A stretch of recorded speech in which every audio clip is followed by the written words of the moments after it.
ia mendengar. Sejak kulihat wajahnya, ku yakin pada firman-Nya, dan menyerahkan bimbangku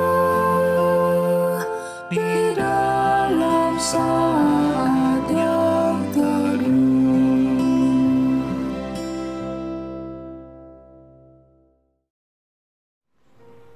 Mazmur 149 ayat 1 sampai 5. Nyanyian kemenangan bagi orang Israel. Haleluya, nyanyikanlah bagi Tuhan nyanyian baru.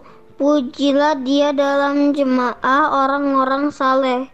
Biarlah Israel bersukacita atas yang menjadikannya. Biarlah Bani Sion bersorak-sorak atas raja mereka. Biarlah mereka memuji-muji namanya dengan tari-tarian.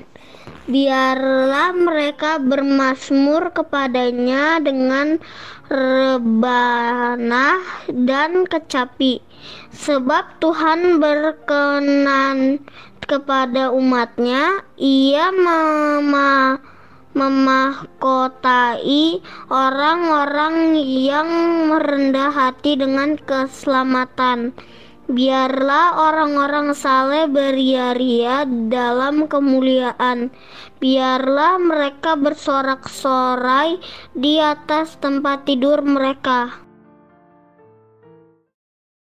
Selamat pagi Bapak, Ibu, dan saudara-saudara sekalian yang dikasihi Kristus. Mari kita mulai persekutuan doa pada pagi ini dengan berdoa. Allah Bapa yang di surga, kembali kami datang pada pagi ini untuk berdoa dan mendengarkan firman Tuhan yang menjadi sumber kekuatan bagi kami, agar setiap langkah kami dapat berjalan seturut dengan kehendak-Mu. Pakailah hamba-Mu ini, ya Tuhan, dalam segala kekurangan dan kelemahannya, untuk boleh menyampaikannya dengan baik, seturut kehendak-Mu. Kuasailah hamba-Mu ini dengan Roh-Mu, agar setiap kata yang keluar dari mulutnya seturut dengan kehendak Tuhan, sehingga yang disuarakan hanyalah firman-Mu saja. Bukalah hati dan pikiran kami, agar firman-Mu dapat kami pahami dengan baik, dan kuasailah mulut bibir hamba-Mu ini, ya Bapa, serta-sertai pendengar semua juga dengan Roh Kudus-Mu, agar hati dan pikiran kami sepenuhnya tertuju kepada Tuhan. Kami berdoa dalam nama Tuhan Yesus, Tuhan dan Juru Selamat kami. Amin. Bapak, Ibu, dan saudara-saudara sekalian, pagi ini pembacaan kita terambil dari kitab Efesus, pasalnya yang pertama, ayatnya yang ke-11 sampai 23, yang demikian bunyinya. Aku katakan di dalam Kristus, karena di dalam Dialah kami mendapat bagian yang dijanjikan.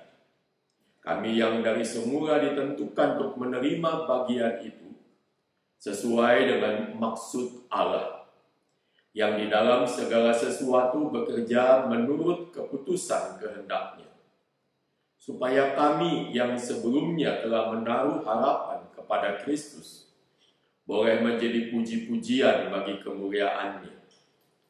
Di dalam Dia kamu juga, karena kamu telah mendengar firman kebenaran, yaitu Injil keselamatan-Mu.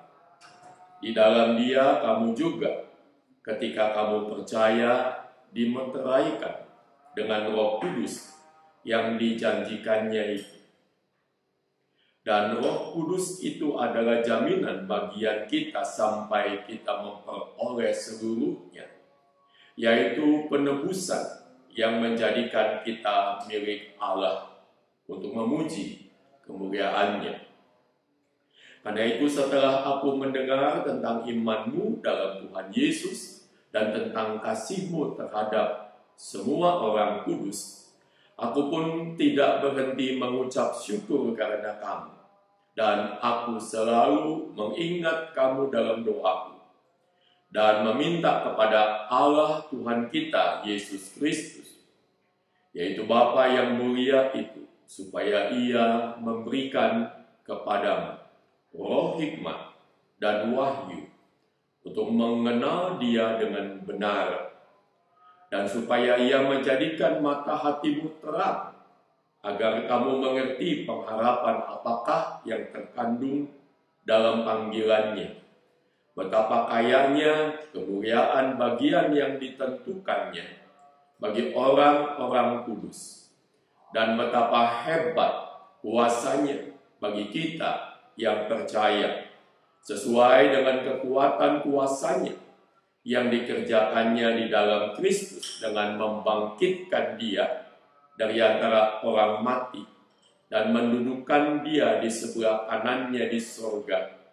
jauh lebih tinggi dari segala pemerintah dan penguasa dan kekuasaan dan kerajaan dan tiap-tiap nama yang dapat disebut, bukan hanya di dunia ini saja, melainkan juga di dunia yang akan datang.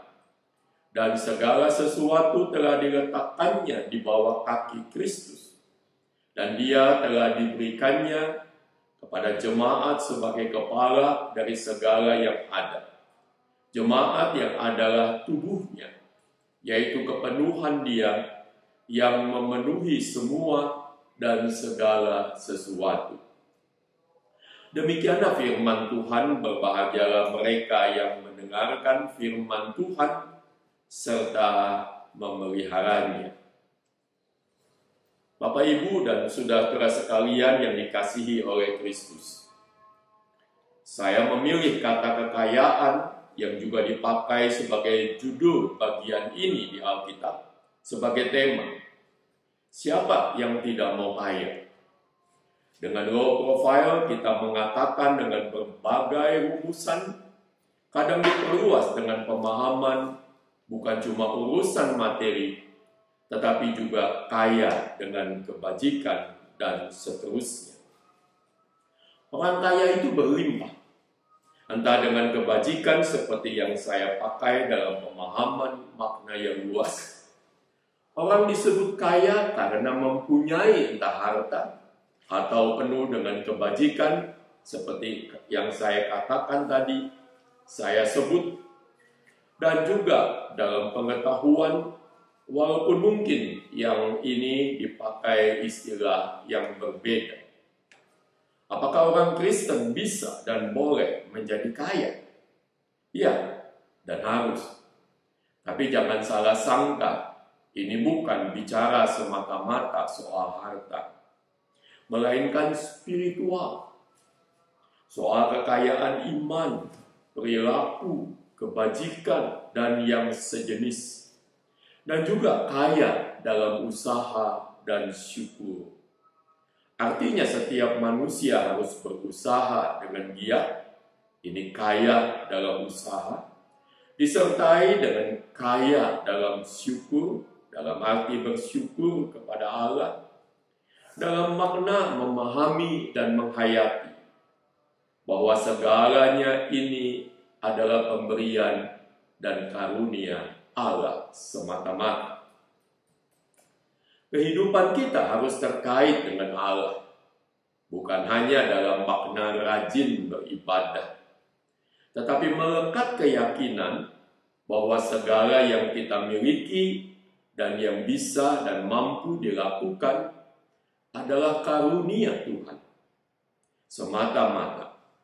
Nilai sebuah persembahan misalnya harus kita pandang bukan pada jumlahnya, melainkan pada motivasi cara memperoleh dan menggunakannya, serta sikap memandangnya sebagai karunia Allah. Karena itu bersyukur adalah kata tepat yang melihat semua sebagai karunia Allah, bukan semata-mata kemampuan diri. Keyakinan bahwa semua adalah milik Tuhan. Dari Tuhan jugalah kita menerima segala sesuatu. Bahkan hidup kita semua adalah pemberian Allah. Ini adalah keyakinan yang harus dimiliki oleh setiap orang percaya. Bahkan setiap manusia, sehingga setiap orang yang mempunyai lebih tidak harus menjadi sombong. Sebab setiap karunia Tuhan bukan untuk menjadi milik pribadi dan digunakan untuk kepentingan pribadi saja, melainkan menjadi karunia Tuhan yang harus dipakai demi kesejahteraan bersama, kesejahteraan umat manusia. Ada banyak alasan yang kita punya di mana perintah Tuhan tidak mampu kita jalani dengan baik. Sebab kita menafsirkan perintah Tuhan versi kepentingan diri. Dan itu dilakukan oleh manusia saat melihat buah itu baik untuk dimakan. Buah itu dilihat Hawa dalam versi matanya, kepentingannya, baik dan sedap untuk dimakan. Kapan sebuah pertikaian terjadi? Ketika manusia pada sisinya melihat apa yang diingini baik dan benar, melihat dari sudut minat dan kepentingannya sendiri. Secara sederhana, itu kan alasan dua orang berkelahi. Dari sudut dirinya, seseorang merasa dia dihina dan sebagainya. Ketika manusia melihat dari sudut dirinya, di depan rumah saya tetangga ada yang memiliki pohon mangga yang saat ini mulai berbuah. Ada beberapa anak lihat berdiri di bawah pohon itu dan berupaya agar buah mangga itu bisa dijatuhkan.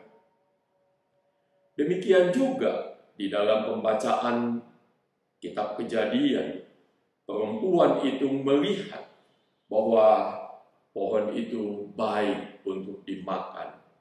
Lalu saya tidak meneruskan Bapak Ibu dan saudara sekalian mengerti dan memahami apa yang terjadi. Bapak Ibu dan saudara sekalian yang dikasihi Kristus, ketika Allah tidak terlihat dalam pandang kita, maka segala sesuatu mungkin kita lihat baik dan sedap. Lalu jatuhlah kita ke dalam dosa. Kekayaan orang-orang percaya adalah memiliki mata ilahi, melihat segala sesuatu dalam kacamata kehendak Tuhan. Sebab itu betapa pentingnya kita semua memiliki pengenalan pada kehendak Tuhan. Sebab saat seperti itu, segera pikiran kita harus tertuju kepada apa kata Tuhan. Pergumulan kita adalah apa kata Allah. Dan itu adalah soal seberapa jauh kita mengenali Allah dalam Kristus Yesus. Seberapa jauh kita mengenali kehendak Allah di dalam kehidupan kita, juga di dalam segala yang kita lakukan. Kita menjadi kaya bukan karena memiliki harta, tetapi dalam pengenalan akan kehendaknya, agar kita menjadi kaya di dalam Tuhan. Tuhan memberkati Bapak Ibu sekalian. Amin. Mari kita bersama-sama berdoa. Bapa kami yang di surga, kami berdoa dan mohon biarlah mata kami dicelikkan oleh Tuhan. Bukan melihat segala sesuatu di dalam kepentingan diri kami, tetapi di dalam kepentingan dan kehendak Tuhan, supaya kami boleh dijauhkan dari segala hal yang berlawanan dengan kehendak-Mu. Ya Bapa di dalam surga, seringkali mata kami dan hati kami dan pikiran kami semata-mata dikuasai oleh hawa nafsu kami. Dan itulah yang membuat kami jatuh dan terjerumus ke dalam dosa demi dosa. Dan jadilah kami menjadi anak-anak-Mu yang tidak berkenan kepadamu. Kami mau berdoa, Tuhan, tolong kami, supaya kami dapat mampu menjaga seluruh apa yang kami punyai dalam tubuh kami, dan melakukannya, memperlakukannya sesuai dengan kehendak-Mu saja. Bapa di dalam surga, tolonglah kami, agar kami dapat menata kehidupan kami dengan baik dan benar, dan menggunakan seluruh panca indera kami, seluruh keberadaan kami, semata-mata menjadi alat kemuliaan. Kami berdoa dan mohon, biarlah kasih Tuhan dan kuasa Tuhan senantiasa mau menjaga kami dan melindungi kami sepanjang waktu. Bapa di dalam surga, saat ini kami mau menaikkan doa-doa kami di tengah-tengah kehidupan masa-masa seperti ini, supaya Tuhan menguatkan kami sekalian di dalam menjaga protokol kesehatan, sehingga kami dijauhkan dari COVID. Kami mau berdoa, ya Tuhan, bagi saudara kami yang sakit. Kami mau berdoa, ya Tuhan, bagi mereka yang berada di dalam pergumulan hidup. Kami mau mempercayakan mereka semua di dalam tangan kasih dan pemeliharaan. Kami mau berdoa, ya Tuhan, biarlah iman kami semua semakin diteguhkan untuk terus berjalan bersama dengan Tuhan dan membawa kehidupan kami hanya untuk kemuliaan bagi nama-Mu. Ya Bapa di dalam surga, kami mau doakan bagi pemerintah kami, berkat dan pimpinan-Mu kiranya senantiasa hadir pada mereka, sehingga bangsa ini boleh melewati masalah demi masalah dan menghadapinya dengan jalan Tuhan. Terima kasih Bapa. Sertai gereja-gereja Tuhan di tengah-tengah pergumulan hidup, tantangan-tantangan yang ada. Tuhan mau membuat kami tetap tegar, kami tetap berjalan bersama dengan Tuhan di tengah segala problem-problem yang kami jumpai. Ya Bapa di dalam surga, kami mau menyerahkan seluruh hidup kami hanya ke dalam satu nama, Tuhan Yesus Kristus, yang mengasihi kami, yang kami percaya senantiasa melindungi kami. Kami berdoa di dalam nama Tuhan Yesus Kristus. Amin. Selamat pagi Bapak, Ibu, dan saudara sekalian. Tuhan memberkati.